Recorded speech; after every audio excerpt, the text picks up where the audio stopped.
saya dan Usi disambut dengan hangat di rumahnya Bang Roni dan Mbak Febri. Thank you banget. Thank you. Malam-malam lagi meeting, tadi lagi live di TV. Apa kabar Bang? Aman. Alhamdulillah sehat. Sehat ya Bang ya? Sehat. Ini dulu juga anak Priuk. Cuman kenalnya sama istrinya Bang Roni duluan. Makanya akhirnya kita punya kesempatan buat ngobrol di sini. Dari rumah udah nyiapin banyak pertanyaan tapi ternyata hilang. Hilang semua. Akhirnya saya langsung to the point aja kalau boleh. Dulu saya nggak percaya ada orang miskin banget, terus bisa jadi orang kaya banget. Tapi ternyata nyata gitu, ada di depan mata. Bahkan itu mungkin story suksesnya Bang Roni kan dituangkan lewat buku juga. Ini apa resepnya sih? Jadi sebelumnya terima kasih sudah mampir. Iya, sama-sama Bang Roni.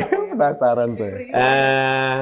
Natural perjalanan hidup gua sebenarnya kita pun nggak tahu akan jadi apa kita. Gua sama sekali dulu nggak dianggap lah. Nggak dimanusiakan dan dianggap enteng. Gitu. Nah, dari situ banyak hal-hal yang selama hampir 17-20 tahun. Diusir dari rumah di lantai 2, dibuang bajunya. Nah, mama saya pernah dianggap nyuri jam tangan. Oke. Dituduh. Pernah merasakan sampai hari ini pun ingat. Oke.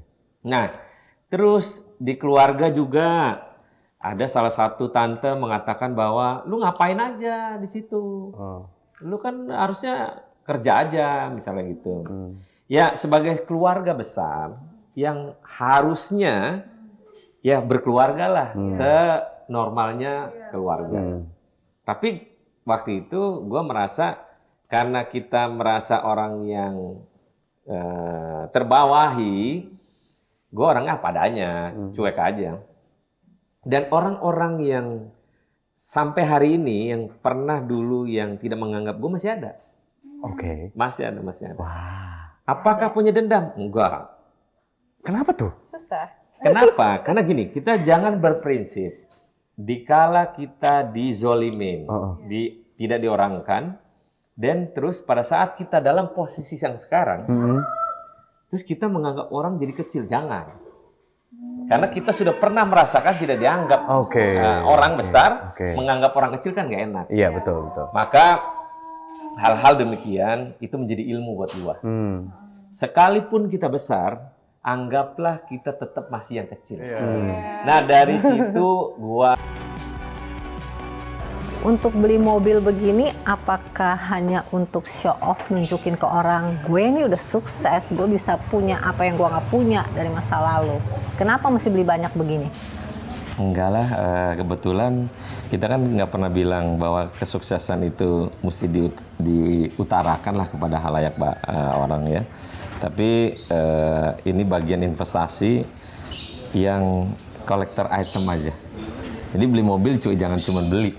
Harus punya makna, nilai value yang mungkin suatu saat ini luar biasa harganya. Iya, sebabnya kalau orang bilang mobil pasti depresiasi. Tapi tadi abang cerita, dulu gue beli mobil ini cuma ratusan juta. Sekarang karena orang BU, sekarang miliuner. Berarti Anda smart, belikan hobi tapi yang menghasilkan, bukan merugikan uang. Makanya bilang, gila si Roni sekarang banyak banget tuh ininya. Ya itu tadi. Kita ini harus cerdas. Cerdas itu penting. Pintar itu keren, cerdas itu seksi. Nah, jadi cerdas sama pintar beda ya? Beda. Dan menurut Anda cerdas itu apa? Cerdas itu cari peluang yang sifatnya untuk menghasilkan. Pintar hanya di dalam satu meja dengan buku-buku yang ada. Pintar dalam buku belum berarti dalam fakta lapangan tidak bisa. Jadi harus cerdas. Cerdas itu lebih ke realitas hidup, bagaimana mengembangkan diri dan memakai logika. Tanpa kecerdasan, gue nggak akan pernah bisa memiliki mobil yang ada. Pintar penting, yaitu bagian dari titel. Tapi titel menjadi bagian kecerdasan tidak. Hanya pintar, nggak cerdas, juga akhirnya bodoh lah. Tapi cerdas tanpa pintar. Nah, Bisa, ini dia, iya. bisa. Orang pintar belum tentu cerdas, orang cerdas nggak perlu pintar. Tapi menghasilkan. Menghasilkan. Ya ini ternyata saya juga belajar.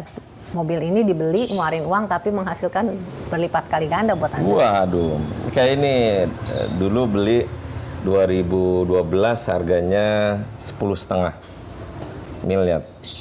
Bayangin 2012 ke 2020, 8 tahun. Harusnya mobil turun. Mostly ya. mobil ini lebih di bawah harga 10,5 miliar. Sekarang ini mobil harganya hampir 14,5 miliar. Apa yang membuat dia naik? Unitnya sedikit. Nah, ini juga sama. Dulu beli 5,5, sekarang udah mau ada yang bayar 9 miliar. Tahun 2016. Jadi yuk melipat kali gandakan kekayaan itu dengan cara ini. menjual mobil-mobil.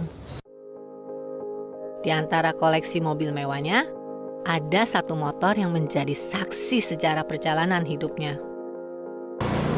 Saya ikut sama seseorang yang mengendarai ini motor. Jadi dulu motor dibuat racing, kenceng gitu ya. Nah, sering bawa. Gue disuruh nyupirin terus ke kota dulu. Nah, dari situ akhirnya gue punya cerita, gue someday akan beli ini motor gitu. Nah, Ini motor usia tahun berapa? Ini motor baru tapi tahun lama. Sebenarnya masih dibungkus, masih mengkilat. Masih dibungkus dia karena gue beli 75 juta ini. Belinya kapan? 3 tahun lalu. Dinaikin nggak? Enggak. Punya cerita sejarah aja. Tapi bukan karena nilai uangnya. Tapi punya sejarah yang dulu, sejarah itu adalah bagian dari motor ini. Tinggal dan dibesarkan di lingkungan yang penuh dengan banyak tantangan, tak membuatnya goyah dan pantang menyerah.